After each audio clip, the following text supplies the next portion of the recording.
Welcome back, everybody, to Post ProRes. I'm John Pollock, alongside, as always, the stalwart of the Post ProRes brand. He is WH Park. Hello, WH. Oh, hi, John. How are you? I'm doing okay. A fantastic show, as always, that you put out just recently, last week, in fact, with Karen. And you also had a long and winding Royal Road with Rich Fan. So some great shows coming out with WH and company. Oh, thanks, John. By the way, have you seen that match with Kobashi versus Stan Hansen? I watched it last summer. I watched it when I did a show with Davey and Braden. I ended up watching that match before we recorded that show. So I watched it in the last year. Okay. It's been a while since I watched it, and then, Rich picked the match, and then I just watched it again. I was just like, my God, this is like one of the best performances from both guys, but especially with Hansen, because he's not the dominant person in that match, but he's doing his role perfectly, which is to get Kobashi over. And I just thought, if you haven't watched this match, folks, just go watch it and then go listen to the show that me and Rich did. It's a great companion to it. Have you read Stan Hansen's book? I'm kind of on and off with the book. It's on my Kindle, and I think I'm halfway through. I think he's met his wife by now. Okay. The chapter I'm at.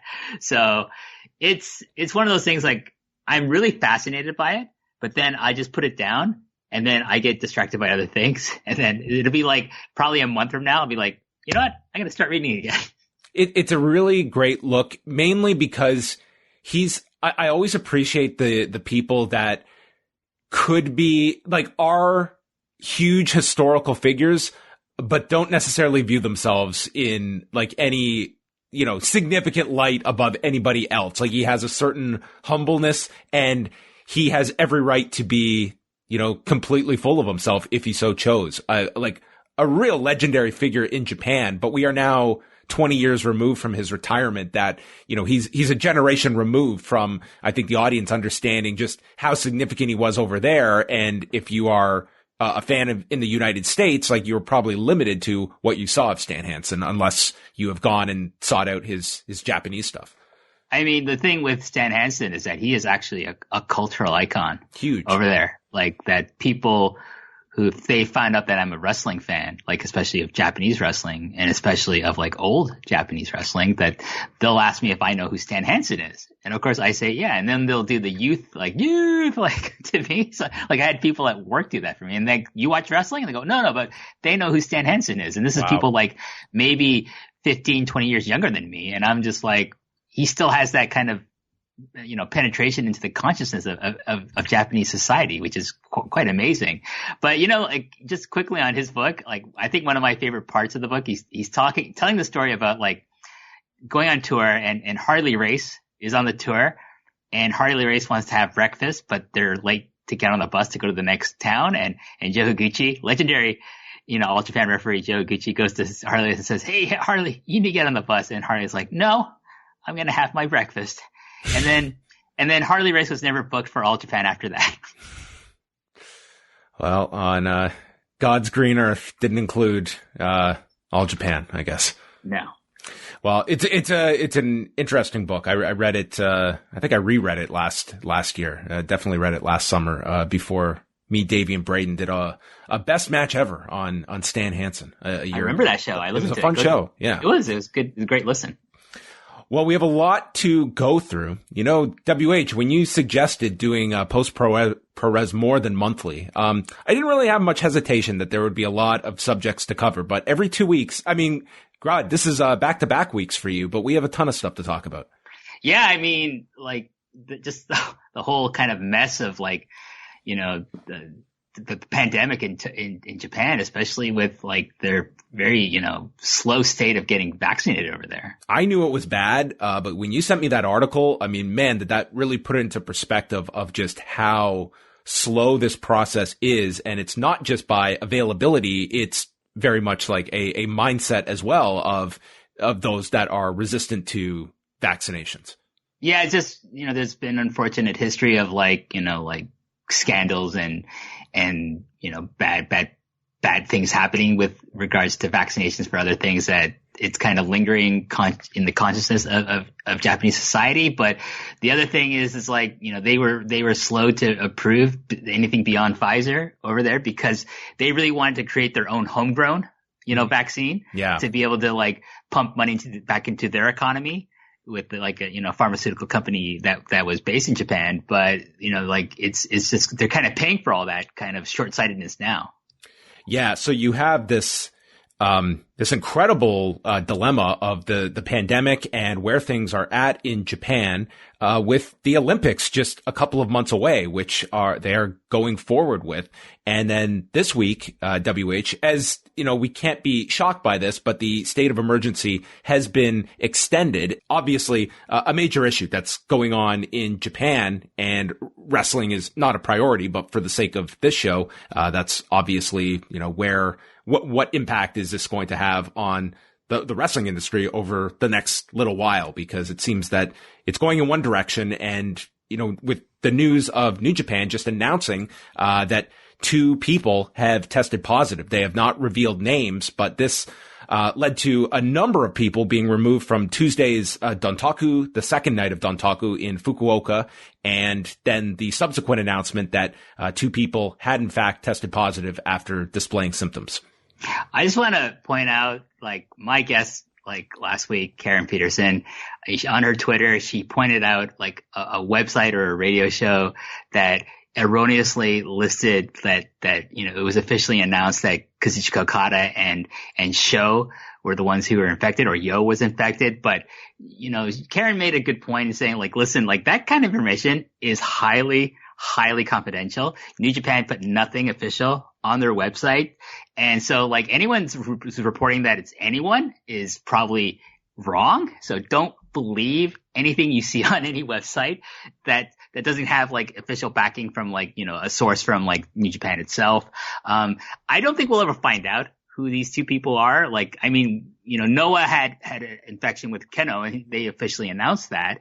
But unless these guys like are like comfortable with revealing that they were the ones who tested positive, not even New Japan can like force them to like reveal like their like that status, right? Like publicly reveal this stuff. So just be cautious, people, of like anything you hear, like, oh my God, it was Desperado, it was like so and so. Don't believe unless you hear it officially from the company. So we'll start off with New Japan, and just off the top, earlier this week, it was made official that the 2 Wrestle Grand Slam cards are going to be postponed. Of course, May 15th was supposed to be at Yokohama Stadium. We had only had one match announcement, and then the Tokyo Dome for May 29th with Kazuchika Okada challenging Will Ospreay for the IWGP World Heavyweight Championship. They stated in their release that they are finalizing dates to extend or put these shows off for later in the year. We don't know those dates as of yet, so not much to discuss in that sense, but the state of emergency obviously throwing a lot of curveballs towards not just New Japan, but all promotions when it comes to event planning. And in theory, their next major card is going to be Dominion June the 6th, which is taking place in Osaka. So WH, let's go back to Dontaku from this past week, the 2 nights that they spent in Fukuoka, starting off with night number 1. Yeah, in terms of, we can go back on New Japan because I do want to get some of your thoughts on Dontaku. So we can go in order here. They had their 2 nights, and the first night featured the much anticipated Iron Finger from Hell ladder match, followed by Jay White's victory over Hiroshi Tanahashi, winning the Never Openweight Championship. What of night 1 did you see? Did you just immediately fast forward to the ladder match to take it in? I did, John. I made a point of watching this ladder match, and I have to say, I don't know in hindsight which was funnier, the fall off the cage from Chris Jericho onto the cardboard covered crash pad from the Blood and Guts match, or this fucking glove being put in a clear fucking plastic bag from a shopping mall, obviously, suspended over the ring, and you had to get to this shopping bag using a ladder. And I just thought the sight of this thing in a shopping bag was just so hilarious. And it just epitomized the state of fucking New Japan to me right there. Well, this ladder match was certainly not a ladder match that I think I'm ever going to remember. They went over 27 minutes. I mean, I haven't been a big fan of this battle over the Iron Fingers. If some enjoy it, that's cool. It hasn't really grabbed me. At the end of it to me was just, it's a ladder match I'm never going to think of again. I'm really burnt out on ladder matches in general. So I don't know. The novelty is beyond worn off for me of just, we'll put a ladder in the middle and that will instantly, add to the match. I think you have to go a lot deeper than that. But maybe I'm in the minority that people still, hey, you put a ladder in and that grabs people's interest. Well, I don't think you're in the minority, John. I watch this and, you know, I try to go, maybe I'll find something to enjoy out of it, just that, like, you know, for ironic sakes, you know, or something like that. But I just came out of this thinking, my God, this was complete shit. Like, it was terrible. It was a terrible match. Like, Tama Tonga, and, you know, Benno put it really well. This guy is like the most bang average dude in the world of wrestling. He really is. And he's the most bang average guy who gets a constant push in one of the biggest companies in the world. Like, there are bang average guys in every level of professional wrestling, from like your small indie to the WWE. But my God, none of them get the push that this fucking guy gets. And he just bores the shit out of me. And I made a point to Benno. Benno was like, what's he actually good for? And I said, Benno, he's actually a really good piss break wrestler. Cause that's when you see Tama Tonga, when you hear his music come on, God is going to come up for a title defense. That's the perfect time. Go take a piss. One, the entrance is so fucking long. Two, the match is going to be boring. So might as well go for a piss. And I remember, John, when he was in the G1, the last G1 he was in, I was at the show in Osaka. His music came on and I said, and I tweeted out, time for a piss break. This is the Tama Tonga is the perfect piss break wrestler. And some Tama Tonga fan replied to me and says, you're wrong. And so I replied back with a picture that I took of the long line to get into the washroom during his match. Oh. And I said, no, I'm not. Here's the proof. Oh, that's such a WH Park response. Sending the lineup. Well, let's go to the main event. Hiroshi Tanahashi, Jay White. They went 39 minutes. This was all built around the TTO and the JTO. And, we got Jay White getting the win, after the Blade Runner, coming at the end after he was able to counter a Dragon Suplex, attempt. But, the latest chapter in the White Tanahashi chronology. Yeah, I actually thought this was a pretty decent match. I do think it was kind of long, but one thing I enjoyed about it was that, you know, Jay White did not resort to his, you know, usual tropes or formula. There was like very little to no, you know, jumping out to the ring to stall at the beginning. There's not that much interference from Geto, thankfully. It was pretty minimal. Like, they limited it to like the one spot where Tanahashi was making Jay White tap. So it was a significant spot of the match, but I never found it to be groan inducing. They really kind of capped it to the one major spot. Yeah, and I really like the story, the limb story, like, you know, working each other's legs, and I thought they told it really, really well. I like the fact they didn't go into, like, you know, long reversal sequence at the end of the match. He just won with the Blade Runner. Good. Like, that's more, I like to see that with Jay White. I think there's a potential for me to actually enjoy his matches more if they're more like this. I do think it was a little excessively long for me. Like, I'm really burned out by these long New Japan matches that just take me out of it after like watching like 15 minutes or something. I'm just like, what's the point of all this? But like, the other thing is, like, I'm not exactly sure I'm excited about Jay White being the never champion, because I do think there could have been more done with the belt to elevate it more with Tanahashi as the champion, because Tanahashi has more cachet as a legacy wrestler within the company, more so than Jay White.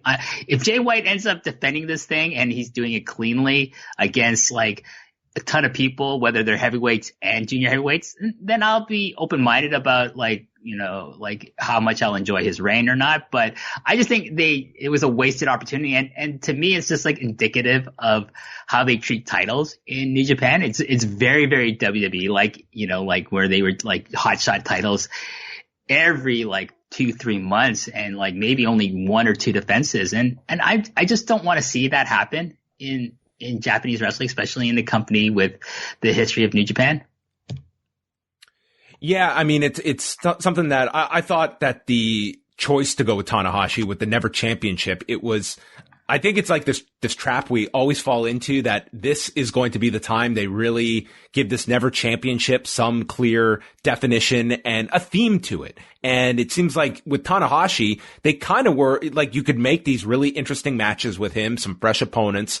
But flipping it back to Jay White, it just seems like it is not a title that they are necessarily going to put on someone for any extended period of time. To your point, I think they just feel the need that they've got to keep these titles moving in very quick fashion. And that's been across the board. I actually feel like they should never have taken it off Shingo. I think he was the best person to really kind of elevate that title and himself while he was holding it, for if he was able to hold it for, like another 4 months, have a couple, like 3 or 4 more defenses, that would have been great. But it is what it is. I think, the days of me being excited about like titles in this company are kind of gone for now.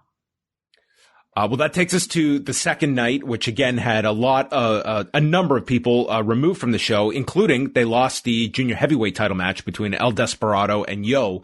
So all focus was on the main event for the IWGP World Heavyweight Championship. They went close to 45 minutes with Will Ospreay retaining the championship. This match has received outstanding praise. I have been critical in the past that New Japan has kind of fallen into this pattern of lengthy main events, but I have to say for both nights, I did not have a complaint with like the time. Like you could argue Jay White and Tanahashi 39 was a bit long, but to me it was not a detriment. And to me, I had no issue with this on night 2. I think for me, if I was watching it live unspoiled, I probably would have enjoyed it more. That being said, I did give it a good rating. Like I gave it like, I think 4.25 or 4.5 stars. And I didn't go 5 because like, I do think the length hurt it for me a little. At no point did I think I was like necessarily bored. I just felt there were segments of the match where they were just filling time. Like, where like, I didn't see what the point was of like, why are they doing this? Oh, okay, is it going to play on? And then later on, like when the match is done, it's like, nah, I don't really think I think they're just filling time. Like, not to saying like their filling time was boring or anything like that. It's just like, to me, I like to see things more have purpose, especially as I watch older stuff that has nearly everything has purpose in it. But that being said, like what a, amazing physical display from both Shingo Takagi and Will Ospreay, like that crazy made in Japan through the tables. Like, Jesus, I thought Ospreay was dead or something there. But yeah, I think my big problem with Ospreay as champion in general is like, I just don't think his work is there, like he's a main event worker, like his athleticism and I think the way he does his matches is main event level. I just don't buy this character. And listening to your review with Wei about this match, I do agree. I think he's gotten better.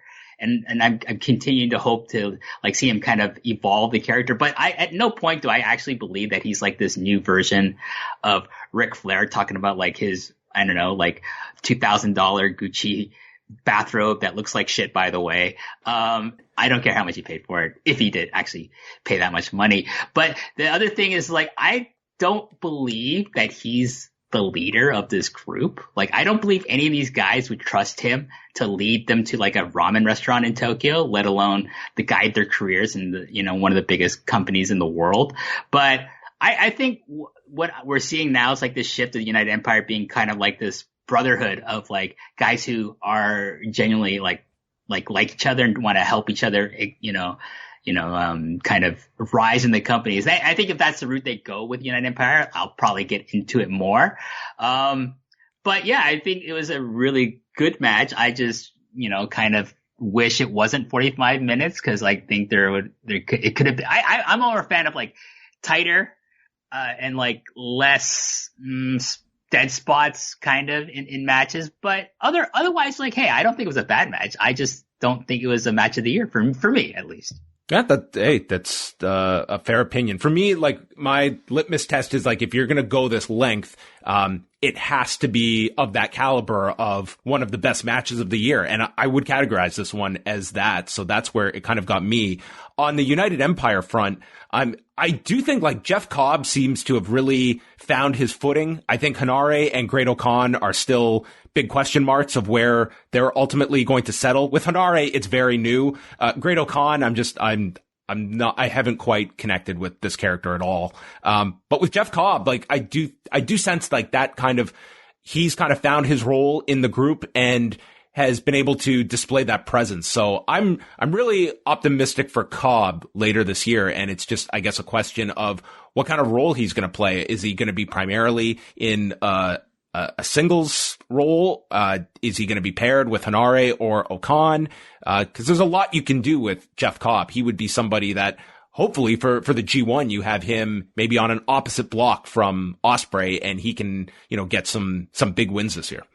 I think with the success of Cobb recently is that New Japan finally decided to like push him the way they should, which is like as a monster, as an athletic monster who does not get taken off his feet, who does not lose. Like that was a problem before. Like as a babyface, he was like getting beat by people like who shouldn't be beating him, and he was getting taken off his feet a lot.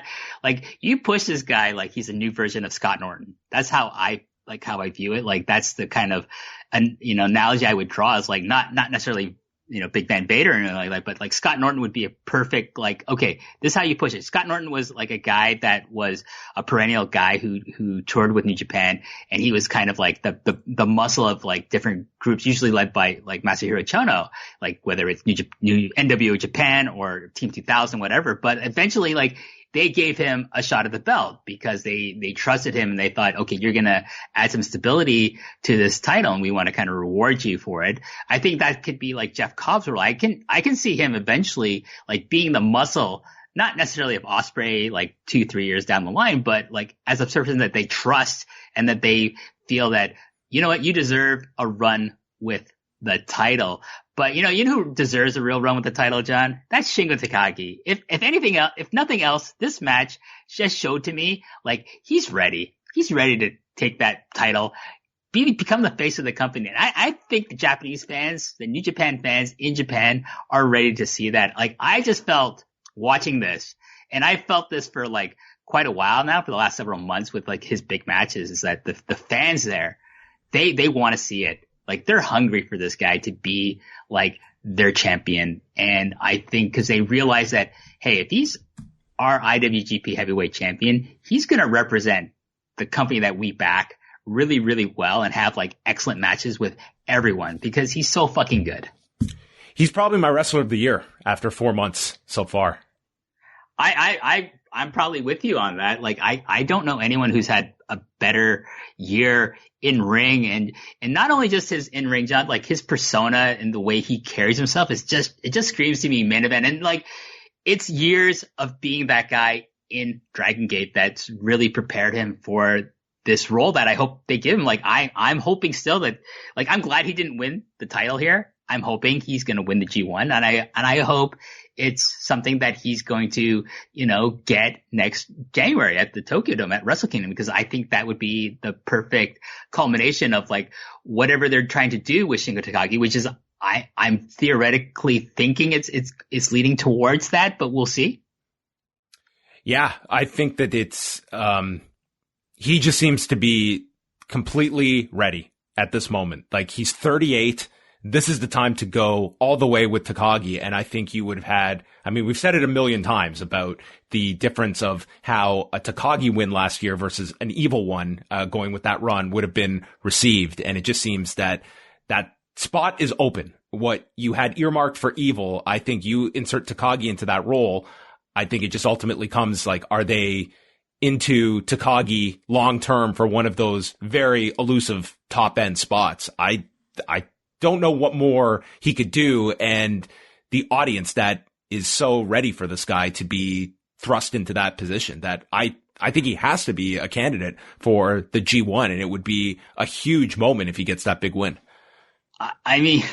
Speaking of Evil, by the way, I watched the blindfold match with him and Yano. It's terrible. Did you put a blindfold on midway through? No, because I was just like, I just wanted to hate watch it, and that's what I ended up doing, was just utter garbage.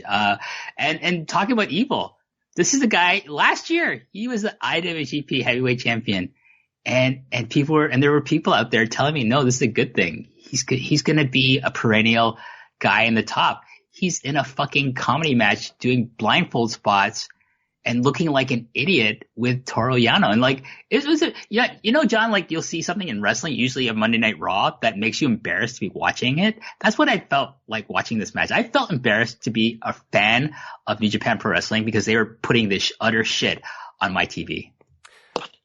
Yes or no? Daniel Bryan is in a New Japan ring once in the next year. No, I know, like, his contract has expired, and like, I see all the talk on social media about like, oh, where do we want to see him go? Like, that happened the last time, and he just went back to the WWE. And I listened to you guys, you and Wade, talk about it on your news update for the, the Dynamite review. And, he wants to get that, kind of a special clause in whatever contract he would probably end up signing with the WWE, where he can work other places.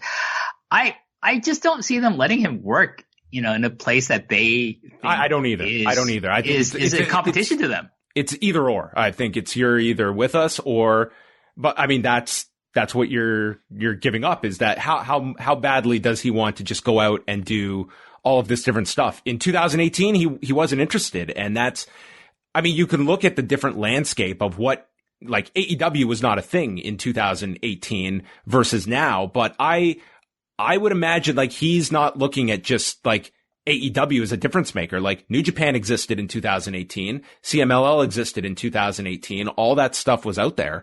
I think, like, the safe bet is that he ultimately has some, a return to WWE on whatever schedule that is. But I'm with you. Like, I really would be stunned if WWE went for that kind of a open-ended deal that even allowed him just to do a Japanese date or two. It's so against their thinking. And even more so now when you look at their whole global strategy, that it's going to all these different places with their brand. It would be completely counter to that. I also think they look at Chris Jericho and like what happened with him, like doing the New Japan stuff, and that led to really like him, helping form AEW and helping make AEW the success that it is. And they think, well, we're not going to get burned like that twice. Cause I do think that they probably feel it, especially in the ratings and looking at the demos. And I listen to all those numbers, and I just think I laugh because I hate the monopoly WB has had on this industry for like the last 10, 15 years. So I think they don't want a repeat of that. And I think they know the value of Brian Danielson. If he went out into the open market and joined any roster that had national or global exposure, they don't want him out there. I'm sure they'll like give him a lot of money just to stay and stay on SmackDown. I'm sure they'll give him a nicer schedule and whatever he wants to that extent, but they're not going to let him appear on anyone else's show. Let's move on to Noah, because they had their show on April 29th in Nagoya, featuring the latest title defense by Keiji Muto against Masa Kitamiya, which I did watch the main event of. They went 23 minutes. Kitamiya got to get his headbutt in. These headbutts are feeling more and more frequent of late. That was my biggest complaint. I will say this. It was like the match was going fine, but I will say for that final 5-minute stretch, people do get into Muto. Like, it's such, he gets by on so little, but still has that fire at the end, as limited as it is, that this audience, like, they care at the end of where it's just, this guy's just a master of knowing the limited gears he has and when to use them, because 23 minutes is the absolute max I think these matches should be going. Yeah, I actually enjoyed this. I think this might be the best performance he's had since winning the title. I think it helped that he stayed on the ground a lot, and I think he's a very underrated ground wrestler who knows how to do submission holds and do grappling. So I think playing that up in his match, especially someone who has kind of a similar grounded approach as Kitamiya does, it really helped make this match stand out a little bit more than his other outings. Like, I did not enjoy his match with Kitamiya at all. No. And Kitamiya is a way better wrestler than Kitamiya, but like, I just think Muto didn't feel the need to do stuff he can't do in this match. He was like, I know Kitamiya's limitations as a worker. I know mine. And this is what we're going to do. We're going to stay on the ground for the most part. And then we're going to have our sprint at the end. And I thought that was a perfect formula. And,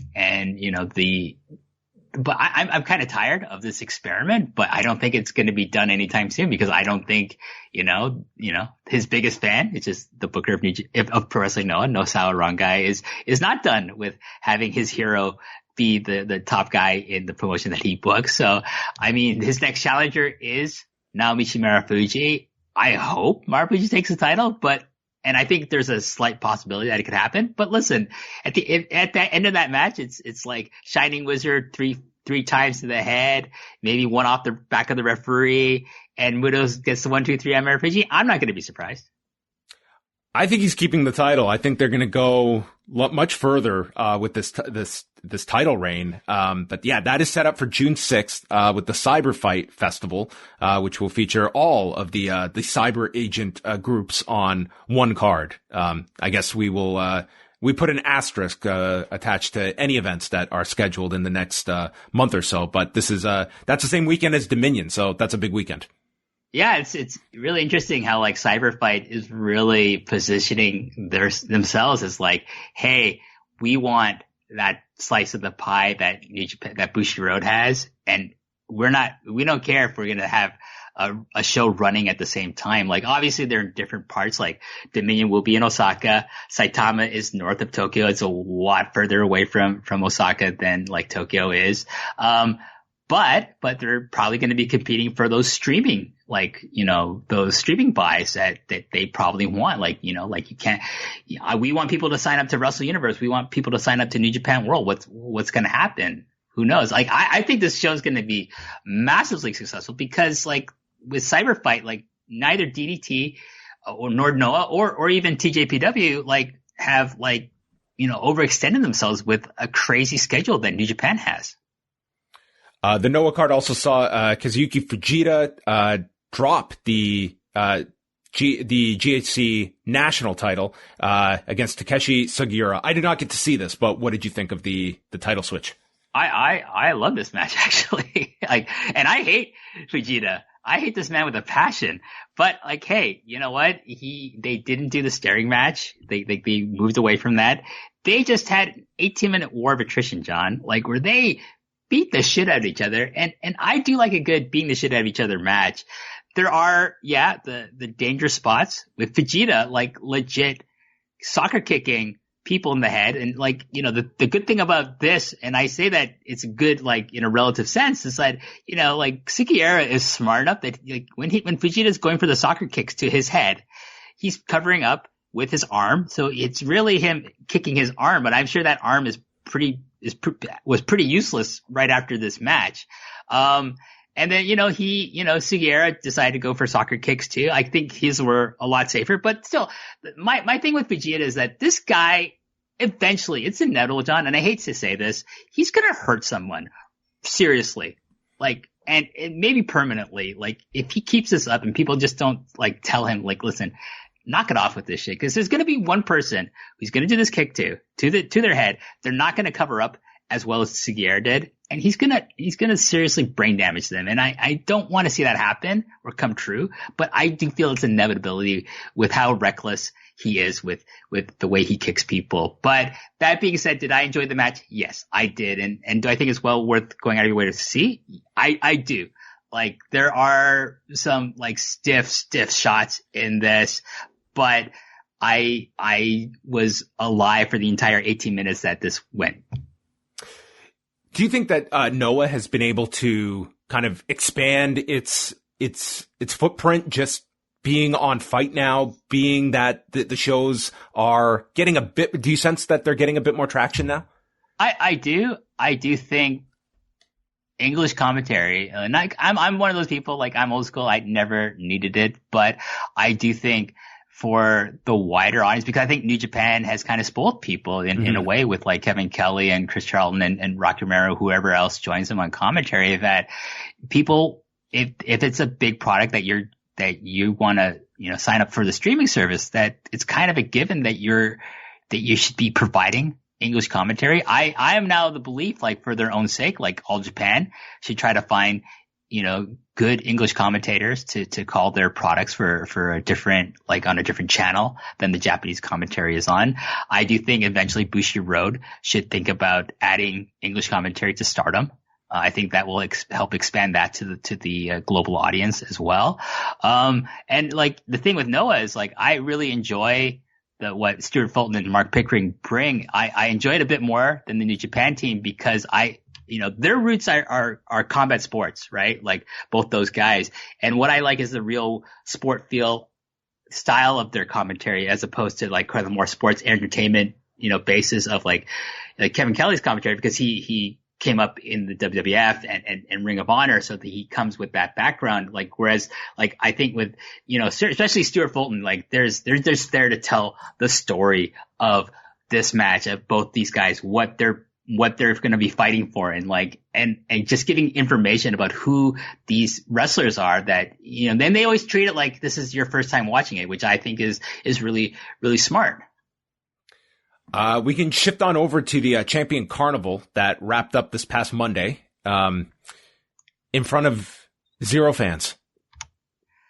Well, like I think they have the perfect solution to 0 fans, and that is like put members of the roster who aren't participating in matches, put them in the crowds because they can make noise. And it wasn't a dead atmosphere. Like it was, it wasn't great, but it wasn't silence either.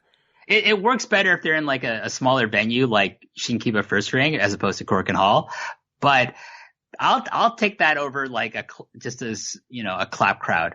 I really will. I really thought that having the roster members being the fans and yelling out stuff was so much more palpable for me, at least, that I got really into like the last day, because I thought there was a good atmosphere there. And overall, John, I loved this year's Champion Carnival, like having just one block and it's just 10 people and there's hardly any, like, everyone in the tournament this year, I thought justified their participation in it and had good matches. And I think it's been probably the best Champion Carnival in the last 5 years, maybe.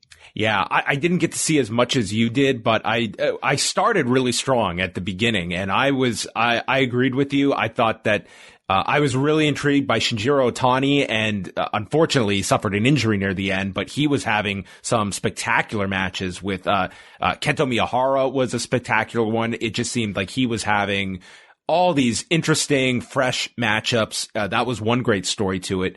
Do you think because they were so close to the finish line, it was, let's just do these empty arena shows versus let's hold off? Like the Champion Carnival final, that is a big show for them. And this is, their live gate, they are much more dependent upon that. Do you think it was just, we're so close to the end, let's just finish the tournament? Yeah, I think that played into it. I do think they want to get to this Oda Ward Gymnasium show, which is like one of their, like, on paper, my God, what a lineup they have here. Can I just tell you my top 5 matches from the Carnival, John? Yeah, sure. So number 1 is Shinjirotani versus Shitaro Ashino from April 25th. This is my favorite match of the whole tournament. I absolutely loved the intensity of this match. And Shinjirotani, he was just so amazing throughout all this. Like, check out this match. Check out the one he had with Kento Miyahara, but also check out my number 5 match, which is, Shinjirotani versus Yuma Aoyagi on day 1 on April 9th. Yeah, that set the tone. That really set the tone of Otani is here, and it was going to be, this was going to be a fun ride. Oh yeah, I think also for Aoyagi, he's like in 3 of these of my top 5 here. Number 2 was the finals between, Jake Lee and Kento Miyahara on May 3rd. Suwama versus Aoyagi from April 24th, and Jake Lee versus Aoyagi from April 18th. Those are my top 5 matches in order of the Champion Carnival this year. And like the whole thing, like honestly, most of the matches, John, were less than 15 minutes. That's awesome.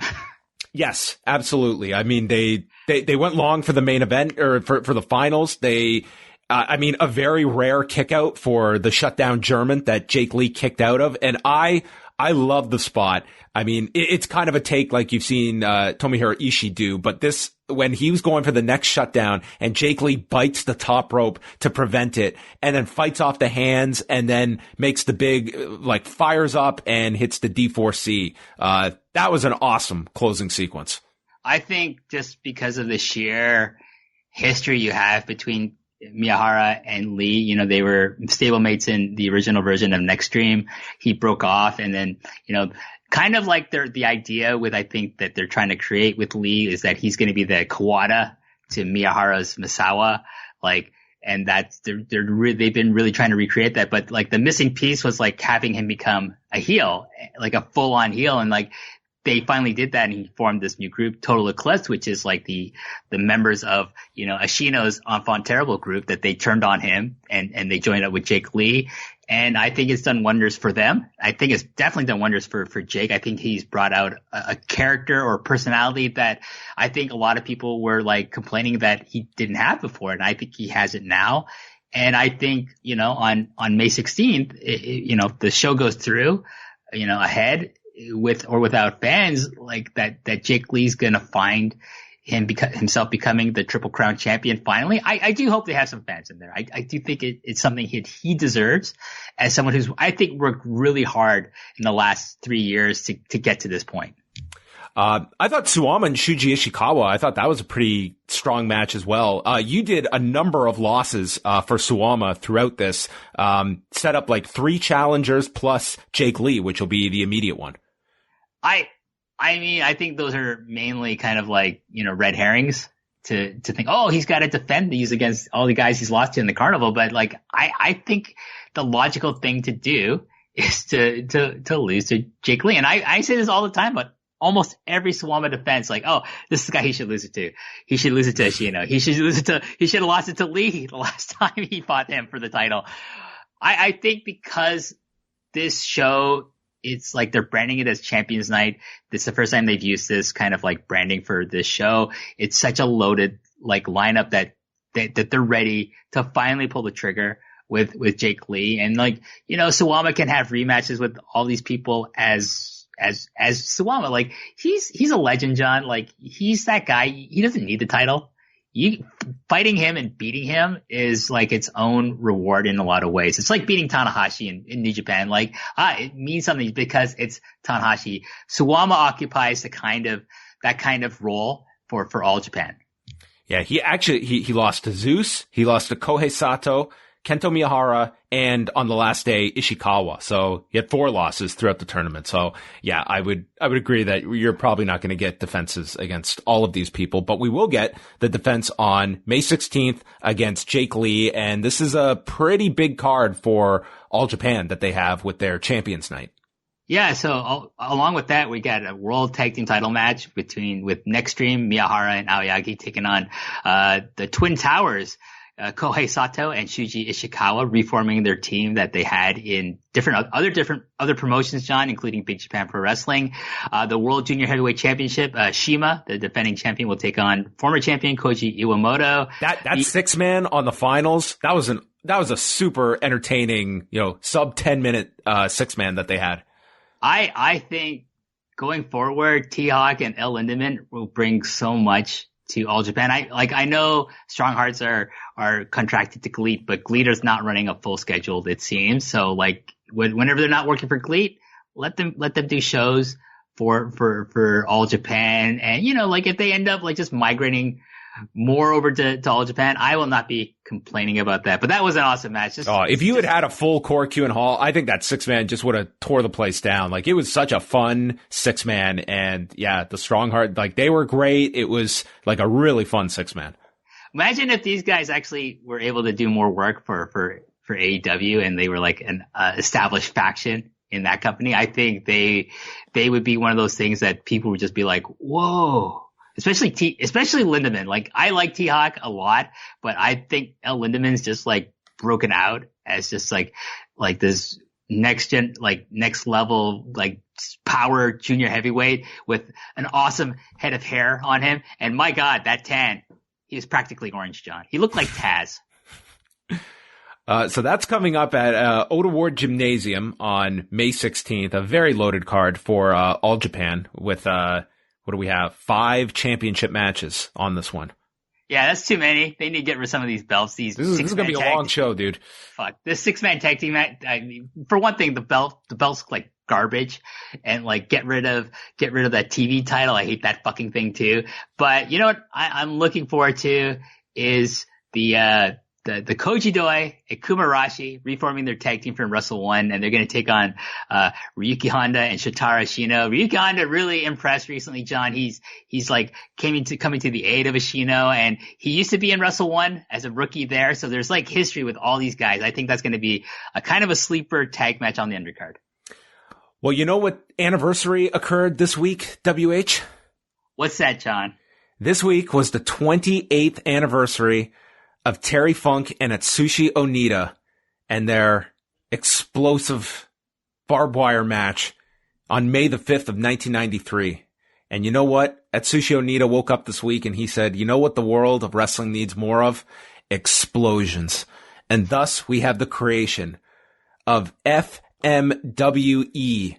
The E stands for explosion, where they are just going to do exploding barbed wire death matches. It sounds like this is just going to be top to bottom. Well, apparently Onita said in the press conference he was inspired by Ken Chan and John Moxley and their exploding barbed wire death match on AEW's Revolution show. And I don't know, John. His pay-per-view signal cut out for the last 2 minutes. Can he match how great the ending of that match was? I don't know. I think he's got a lot to live up to. I don't know, even with his history with these types of matches, that he'll be able to top the incredible finish to Ken Chan and John Moxley's exploding barbed wire death match. In fairness, they had a pretty fucking great match.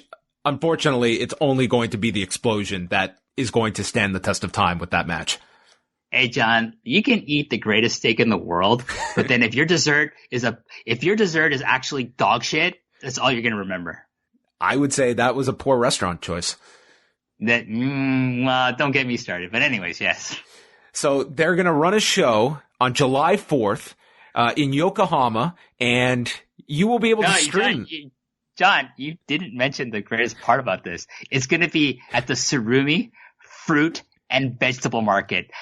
If I knew there was going to be a revival of fucking FMW with all exploding barbed wire death matches, and it was going to be held at a place called the Surumi Fruit and Vegetable Market, I would have moved heaven and earth to stay in Japan and gone to this show. So let me take everyone behind the curtain. For this show, WH sends me all of his notes, and then within the notes, he also put some of his own, he editorializes, and right at the bottom, he notes, the shows will be available for streaming for 1,000 yen. Yeah, I think I'll save my money. Well, WH, you are a professional.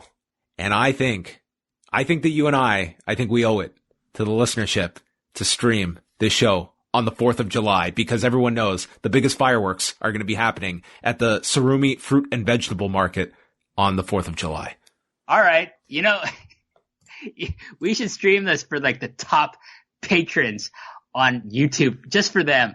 And so everyone should sign up for the top, level of the Post Wrestling Patreon. Maybe those will be a special bonus show. Yes, that's a Sunday. It's Sunday, July the 4th. I mean, what could be better than Atsushi Onita? Is he going to wrestle on this show? Oh, yeah, he's such a mark for himself, probably. Jesus. Well, there you go. He's definitely going to have like a 20-minute fucking like soliloquy for the fans after whatever the last match will be. This will have a bizarre appeal to it. If they can actually promote this thing, I think there will be some interest in this because it's so wacky and because it's Onita. Yes, I think a lot of people will watch this first show. I think any subsequent shows after that will probably get less and less viewers because they're going to realize that, what is it? The Emperor has no clothes and Onita has no more explosions up his leather jacket anymore. Well, let's end off with something that I know you're looking forward to because the Cinderella tournament, unlike All Japan, they did halt the tournament and they will resume with the second round on a week from this coming Friday, May the 14th at Korakuen Hall.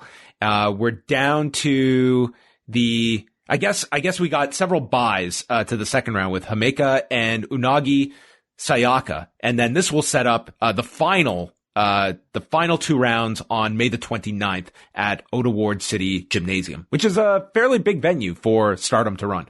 Yeah, I think they're, pre-state of emergency that they were hoping that the momentum of like the first round, which I absolutely loved, and like hopefully the second round was gonna propel them to get a pretty good attendance. And like they're running a pretty good wave, John, based on the Budokan show and like recent events. And I think them staying the course of like just being steady with their booking and not doing anything crazy and not having a crazy schedule has really endeared them to me recently, and I think to a lot of other fans. And my only thing with them is like eventually they're going to need to start streaming live. Like that's the next level that Bushiroad has to take Stardom World to, is like being able to stream live and get an English commentary team. And like, maybe I should never have left Japan. Maybe they would have given me a call. I don't know if I would have done that or not. But anyways. You're joking, but like if you really had pushed for that, I think that like that would have been something like, I think like that's really what it comes down to is like English. Like if you're a company the level of Stardom, like that's relatively small. It comes down to like commentary is not that difficult in this day and age to process. You don't even have to physically be there. It's just having knowledgeable people that can speak the language and hopefully have the technology that we can put a reliable English stream on our broadcast. But I'm with you. I think that going live would help. I think having, like, honestly, I would imagine that there are a bunch of people out there that don't want to commit to Wrestle Universe that have been buying the Noah shows on Fight TV. Like I'll say, like the last couple I've bought on Fight, even though it would be cheaper for me to just sign up for Wrestle Universe, which is what I'll probably end up doing. But I think there's like revenue to be made there, like with Stardom, and that would give you the live option, which automatically makes it a bit more attractive than Stardom World, where you do have that lag. Yeah, and just if you go on Fight, for example, like then you need to have a commentary team that a lot of the people that you're trying to reach want to listen to and be able to understand and be able to follow the storylines. And the thing with like a company like Stardom is like you need to understand the storylines because there's a lot of deep storytelling between these different like wrestlers who are facing each other. Like, like if I look at the second round here, so yeah, Unagi Sayaka has a bye and she's going to face the winner of Shuri and Utami Hayashishita. And like they've been having a storyline, Shuri and Utami, for the last like, several weeks. Shuri's looking to become the next challenger for Utami's red belt. So there's a lot of interaction between these two. Julia and Micah, who are, both in Donna Del Mundo, they're going to face in the second round as well. Starlight Kid and Saya Kamitani, there's a lot of history there because like they used to be in the same faction until like Saya Kamitani joined Uedo Tai and turned heel on all the people in Stars. Mayu versus Rina is, like that is an interesting match there. It's not, I think Mayu's going to win that. And like, it's not a singles match you would typically see. That makes it kind of interesting. Yeah. And like they did a lot of upsets in the first round. So it makes the second round more interesting. But I do think the match that you're going to want to see is Himeka versus Mayu when Mayu beats Rina in that match. And then, like it's a really interesting second round because like it's really open to a lot of people. Like I love these pairings. I think this looks like a really good card on the 14th. I think, for me, my favorite to win the whole thing is Shuri. I think she's just been outstanding in her tag team role, in her singles role. And like, it seems they're very, very, very high on her. Like, and she's actually been a great promo. If you listen to like a lot of the post-match stuff she does, and like, thankfully they're subtitled, but even if you have a small understanding of Japanese like I do, it's like, oh, she's really cutting it really tight on some of the people that she's cutting these promos on. Well, as we bring this show to a close, how is this for a segue? My team I would nominate to be the Stardom English broadcast team would be WH Park and Dylan Fox. Well, Dylan's going to listen to this and he's going to like just, he's going to be so happy to get the endorsement from you, John, about that. And you guys would kill it. I would love to listen to you two. Stardom. Well, definitely Dylan. I don't know about myself, but like speaking of Dylan, John, he's going to be the next guest host on the next Post Perez in about 2 weeks time. So that's a great segue. But like, who else like I think would be a great person to nominate is my guest from last week, Karen Peterson.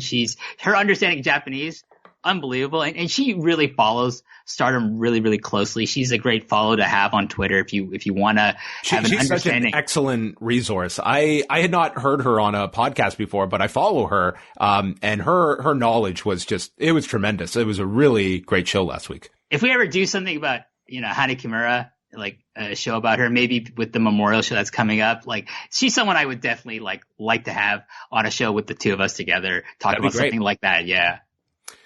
Well, you're going to be back in 2 weeks then with Dylan Fox. So I'm sure you guys will be covering the second round of this Cinderella tournament that is going down at Korakuen Hall. I just don't understand why people would go to these shows in the long run with like the level of like how much the infection rates have grown relative to us here in Ontario. Like the entire country is, I think it seems like it's still lower than us as a province in Canada.